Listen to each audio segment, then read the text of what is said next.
Revolution, one of the most emotionally and ideologically charged words in the English language. But what does it actually mean? The socio-political definition of the word suggests that it is a rapid, fundamental, and violent domestic change in the dominant values and myths of a society in its political institutions, social structures, leadership, and government activities and policies. Prominent examples of revolutions have been the French, the Russian, the Chinese, to name a few. Much has been written and researched into these events in detail. These events have not only been significant in the context of the countries in which they occurred, but also global history, as each one of them has given rise to a new set of values, politics, and practices in the world. Talking about past 40 or 50 years, one example that particularly stands out is that of the Iranian Revolution in 1979, which witnessed the end of a more than 2 millennia old monarchy and a classic struggle between religious, liberal, and radical politics in determining the new direction of the newly founded Iranian Republic. This case marks a difference from the other examples because here they were not the characteristic class coalitions and classic conundrums, but a constant shifting and reshifting of the power equilibrium between a dominant clergy, a liberal government, and a radical intelligentsia. Let's talk about the Iranian Revolution.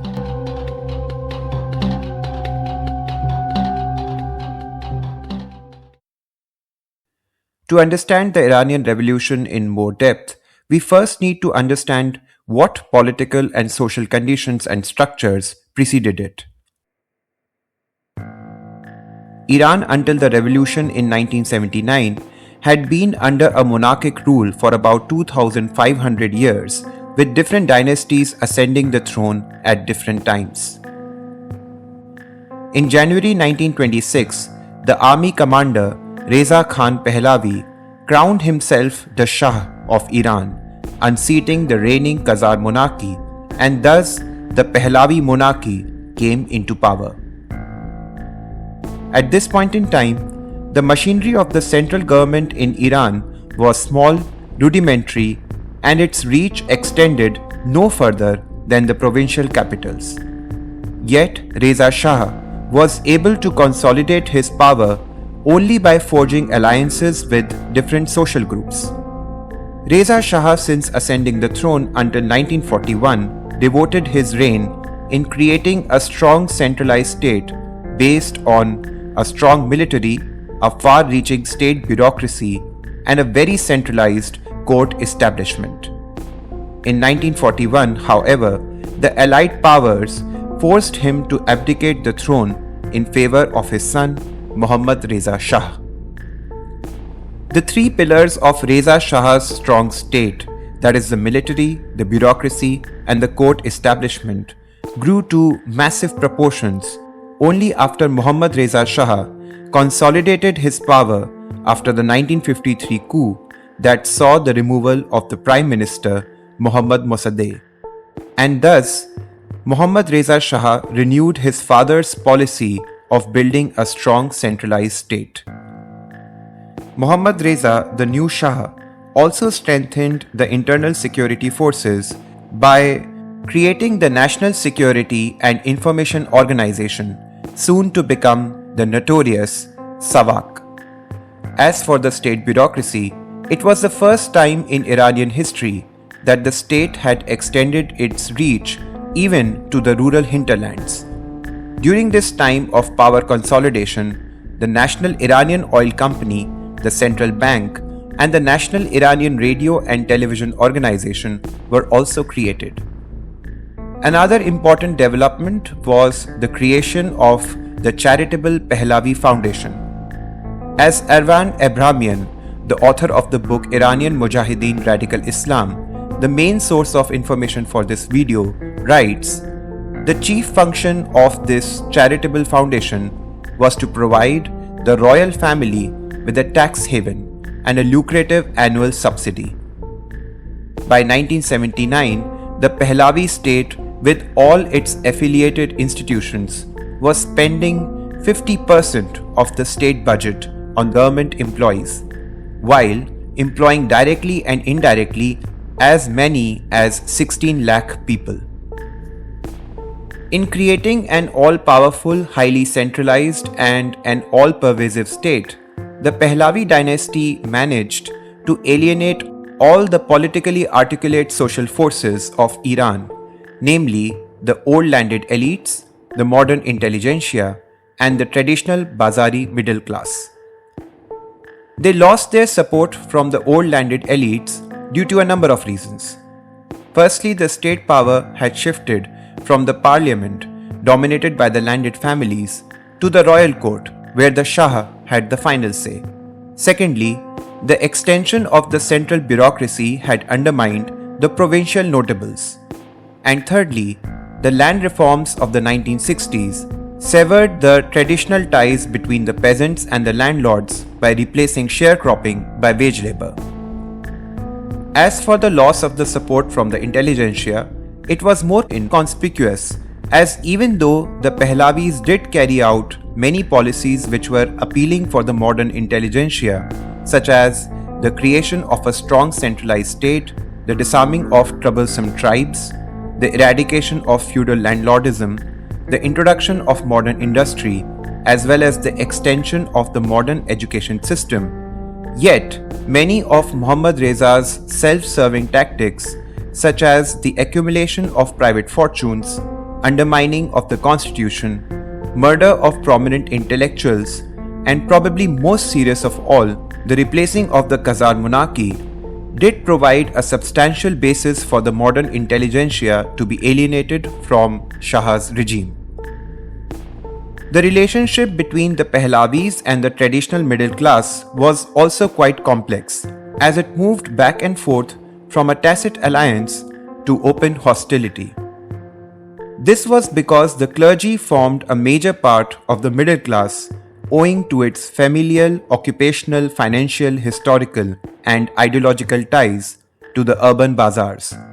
So while on the one hand, Pahlavis in establishing the law and order, helping internal commerce, retaining the monarchy, and promising to enforce Sharia were winning approval of the clergy and the bazaris, yet on the other hand, Pahlavi monarchy's secular policies, such as replacing the clerical courts with state courts, opening up some large mosques to tourists, permitting publishing of anti-religious tracts, etc., drew their ire at the same time. Besides these reasons, the fact that Iran's income distribution by the 1970s was one of the most distorted in the world, with a massive waste of resources on ultra-sophisticated weapons and failure of land reforms to raise production and ameliorate the problems of the rural masses, among others, were not helping Muhammad Reza Shah's case as far as its alienation from different sections of society was concerned.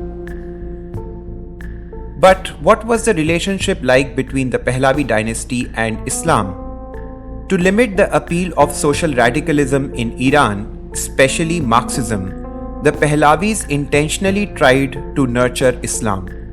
Key attempts in this direction included permitting pious intellectuals, notably Mehdi Bazargan, to organize an Islamic student association by the name of Anjuman-e-Islamiyye Danishjuan, also giving conservative preachers such as Fakhr al-Din Hijazi access to the mass media, and allowing the clerical establishments to set up mosques, charity offices, and prayer meetings.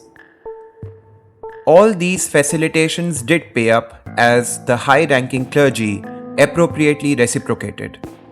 In these years, in fact, the Shah and the ulema had grown so close that many critics, such as Ayatollah Taleghani's right-hand man, once commented that the clergy had become a pillar of the Pahlavi state.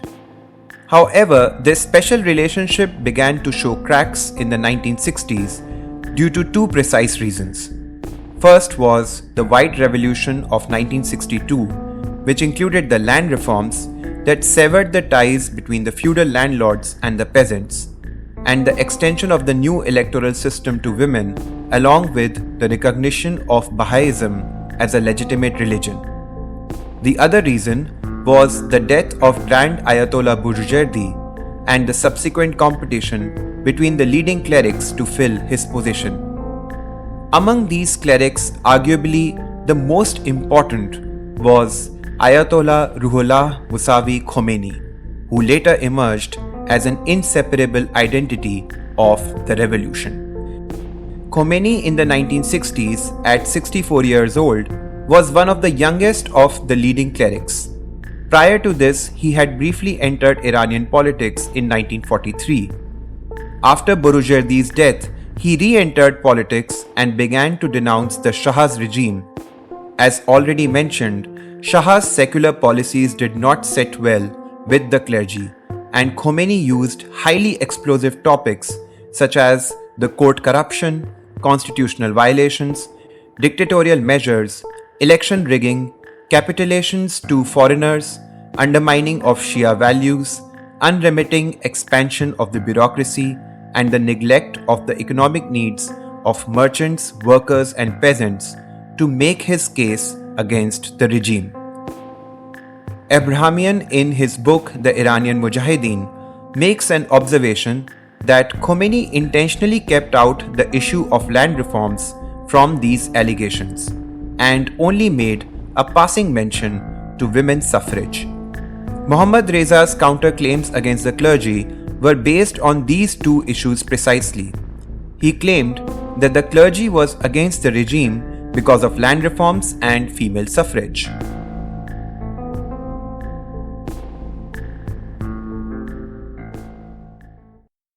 So, thus far we have looked at the larger picture of the events that preceded the Iranian Revolution in 1979. What was the monarchy like, which was overthrown during the revolution? How was its relationship with various sections of the society? And what were the big changes that were materializing in the Iranian politics that paved way for the revolution? Now let's look at some of the major events that occurred shortly before and the impact that they had on the revolution and the politics of Iran following it. Khomeini's denunciation sparked off major protests against the regime, especially during the Muharram processions. The unarmed demonstrators took to the streets of Tehran, Qom, Mashhad, Tabriz, Shiraz, and Isfahan, shouting slogans like "Imam Hussein, protect us from injustice." It is interesting to note that throughout the series of events preceding and following the overthrow of the monarchy, there was a heavy usage of religious slogans against the regime, in which the Muharram processions played an important role. These processions became the sites of major mass mobilizations with people coming together, and an otherwise religious ceremony often became a method of protest against the Shah's regime. The crisis revealed that now a strong opposition had emerged in the form of the clergy against the regime. This opposition in turn overshadowed the secular opposition to Pahlavi monarchy. The secular opposition was swaying between the Marxist-Leninist Communist Tudeh Party and the National Front, which was Iran's biggest pro-democracy coalition established by the former Prime Minister Mossadegh, who was unseated by Mohammad Reza Pahlavi in 1953. As Abrahamian writes, it proved to be a dress rehearsal for the Islamic Revolution of 1979. The crisis propelled Khomeini onto the forefront of the political arena, following which he was deported to Turkey. This is where he developed a sort of a populist clerical version of Shia Islam. The most important aspect of this formulation was the founding of the concept of Velayat-e-Faqih Hukumat-e-Islami, which means the Islamic government under the jurist's trusteeship, through which the ultimate sovereignty in all matters, especially the political ones, rested with the ulema. But at the same time, Khomeini did pay attention to the popular appeal of this concept in order to counter any possible secular Marxist appeals to the masses by playing up the idea of Mustazafin, a loose term used to depict the general populace, that is, the meek, the poor, and the masses. Moreover, he also used radical sounding phrases such as Islam belongs to the Mustazafin. A country that has slums is not Islamic. We are here for Islam, not for capitalism. And Islam will eliminate class differences. Thus, Khomeini strategically appealed to the religious sentiments of people and at the same time took a radical anti-capitalist and somewhat socialist stance. However, Abrahamian suggests, this populism contained much radical rhetoric, especially against imperialism, comprador capitalism, and the political establishment. But it did not actually question the principle of private property and did not propose specific reforms that could have undermined the propertied middle classes. Thus, instead of institutional reforms, Khomeini called for political and cultural revolutions against tyranny, bad government, and oppression. Muharram processions, as already mentioned, remained an active instrument of mobilization as well as demonstrations against the regime. Moreover, Shah was also identified as Yazid, the evil caliph who had murdered Imam Hussein. At the same time, industrial disputes frequently escalated into strikes and street confrontations. Guerrilla activities like bombings, bank robberies, political assassinations, and street shootouts became weekly occurrences. The regime from its side tightened the censorship and the number of magazines and journals fell sharply. Government was countering the clerical propaganda by its own, that monarchism was an integral part of Iranian culture and that the dissidents were contaminated with Western ideas, especially Marxism. The monarchy also began promoting a state version of Islam among the peasantry to counter Khomeini's interpretation of Islam in order to antagonize religious establishment. As a result, the religious oppositions intensified and an increasing number of Khomeini's disciples found themselves in prison. While the radical clerics were advocating for the creation of a classless society in the name of Imam Hussein as a champion of the poor, the clerical populace were extolling Khomeini as the great Ayatollah, advocating the establishment of an Islamic Republic, the first time that such a demand was made by a clerical group.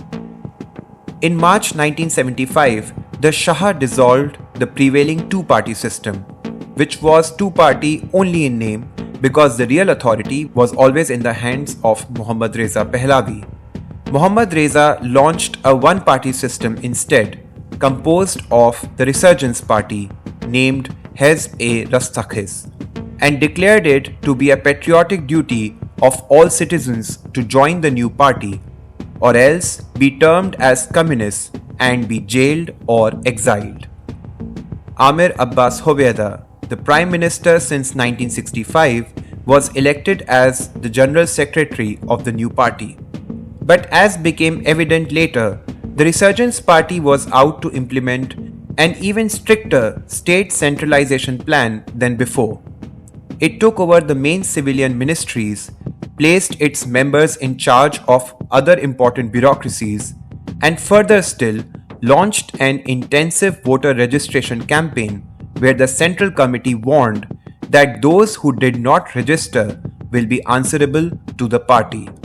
In other words, the Resurgence Party had set out to control not only the society but also the bazaars and the clerical establishments, areas where the previous government had feared to tread.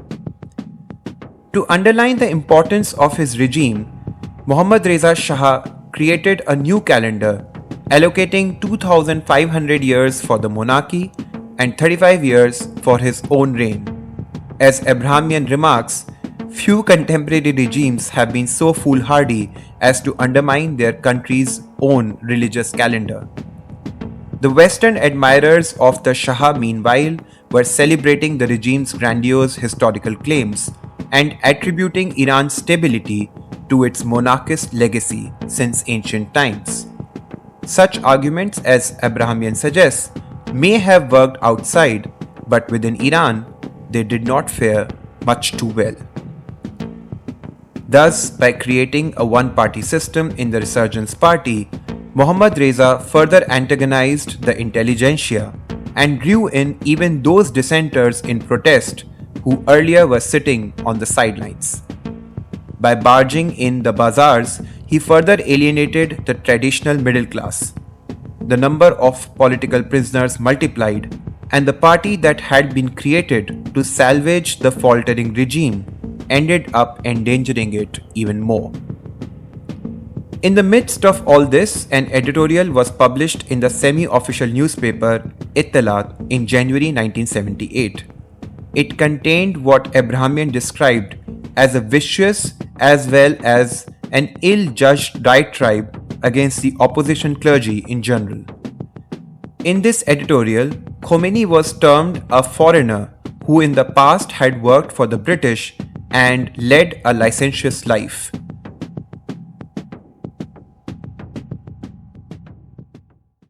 This led to a massive protest demanding an apology from the state. Protests, especially in Qom, became violent, where a few were killed as claimed by the authorities, but the opposition reported many casualties.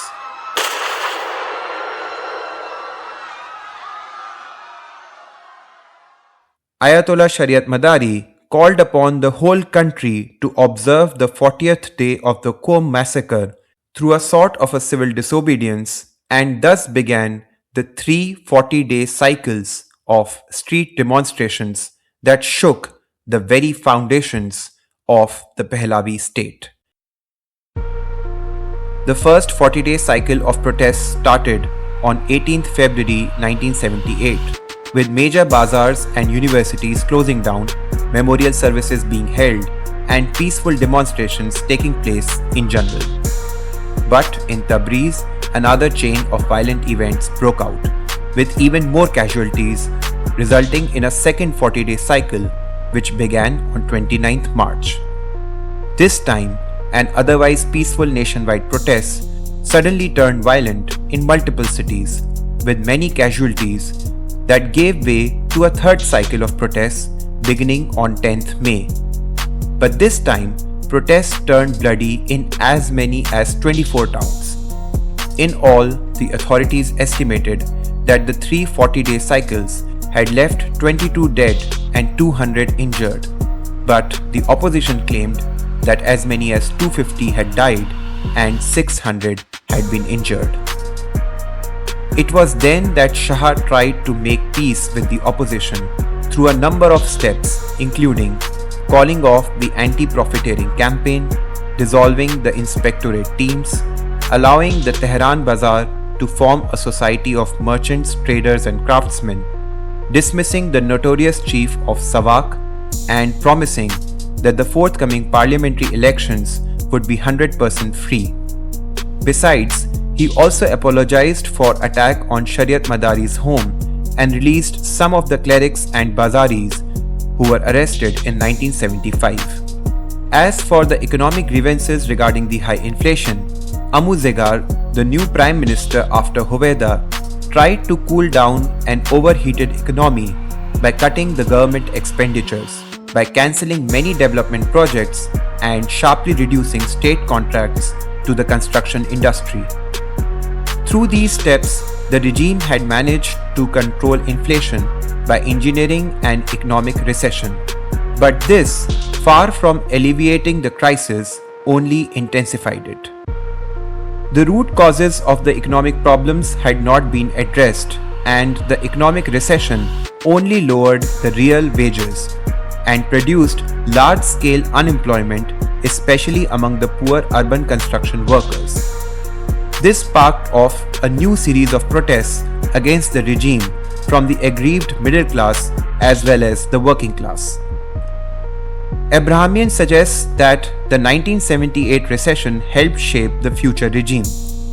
Now, not only the demands for Shah to abdicate were being raised, but also Khomeini was being regarded as the Imam, the first time that a living individual was given such a charismatic title by the Iranians. Almost all religious ceremonies now turned into sites of protests. Realizing that the situation was getting out of hand, the Shah decided to deal with it more strictly by imposing martial law in many cities and ordering the arrest of opposition leaders. He also banned public gatherings and street demonstrations. Many confrontations occurred, the worst one being on the 8th of September, which happened to be called the Black Friday due to massive casualties. This day set off a whirlwind as all possibilities of compromise were ended, and now the only solution was the complete overthrow of the regime.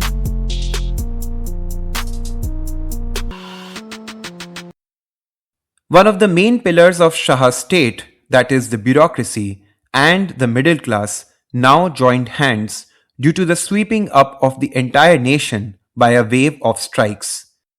On the days of Tasua and Ashura, the crowds ratified manifestos of precise administrative demands, thus demonstrating that an alternative government had already materialized.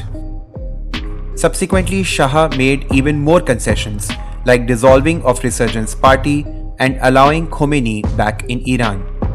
He even went on to apologize on national television for his past mistakes and offered to form a government of national reconciliation with the National Front, which was the secular opposition.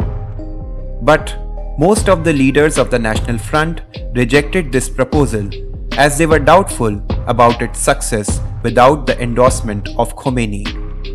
The only solution now was the abdication of Shah, which he finally did on 16th January. On 1st February, Khomeini returned to Iran triumphantly. While the Revolutionary Council was formed to decide the future courses of the country, events on the street got out of control. Certain Air Force cadets and technicians mutinied against the Imperial Army that was still loyal to the Pahlavi monarchy. The Imperial Guards moved to crush the mutiny, but before that, the armed volunteers, Mujahideen and Fedayeen guerrillas rushed to the base. A long battle ensued. Many local police stations were assaulted and the cities were flooded with weapons. Even the clerical appeal failed, which so far had directed the course of the revolution. Prime Minister Bakhtiar fled the country, and 2 days of street fighting that ended around 11th February 1979 completed the destruction of the 2,500 years old monarchy and the 53 years old Pahlavi dynastic rule. The clergy sidelined the secular and Marxist factions and took the reins of Iran's rule in its hands. With the majority support of the public, the Islamic Republic of Iran was established on April 1st, 1979, with Ayatollah Khomeini as its supreme leader.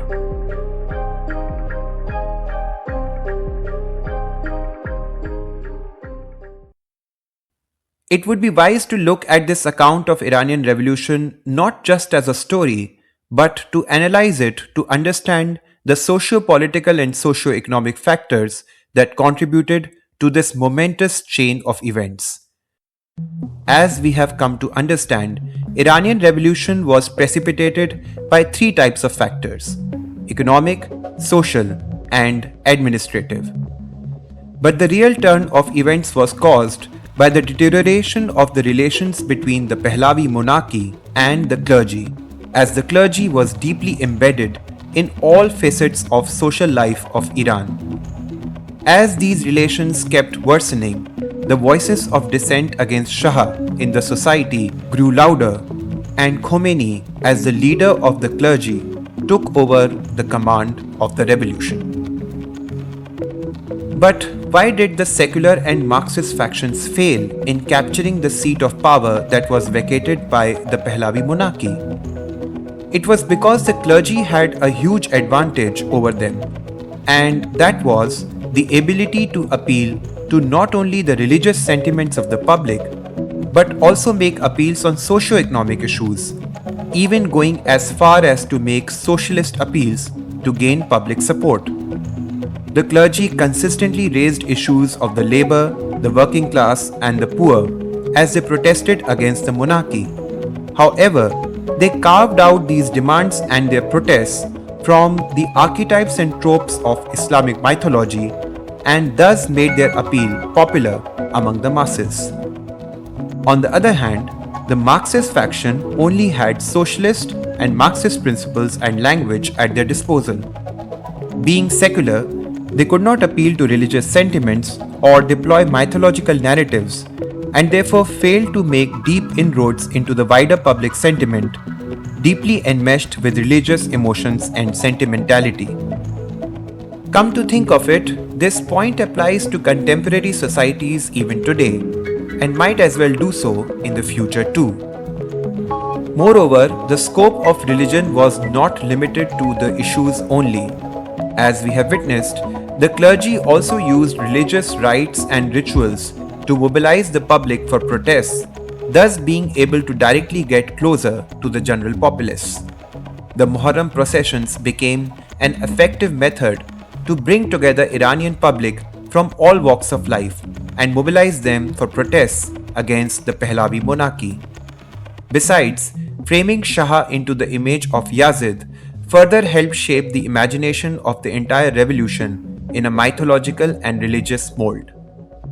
But, most importantly, as Abrahamian has concluded in his book, of the three pillars the Pahlavis had built to hold up their state, the main one, that is the military, was immobilized. The second, the vast bureaucracy, had turned against its creators. And the third, the court establishment, had simply become a huge embarrassment. The voice of the people had proved to be mightier than the Pahlavi monarchy. To know more about the source of information for this video, kindly check the description below. If you like this video, please like and share it. Share your feedback through the comments and don't forget to subscribe to our channel. To get notified about our latest videos, please press the bell icon below. Thank you for watching.